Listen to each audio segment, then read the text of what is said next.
afrikaanka mar walba waa laga ilaaliyaa inay xagga cuntada isaga filaadaan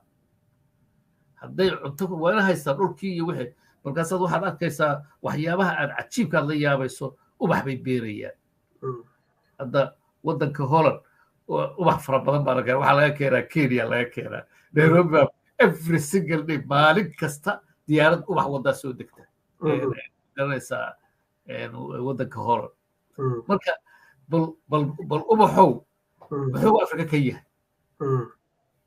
intuu ubaxan u soo saarayo muu soo saaro qamadi maa soo saarto digir iyo galley ugaalidii ay dadkooda ku filan ay ka dhargaan maa soo saaro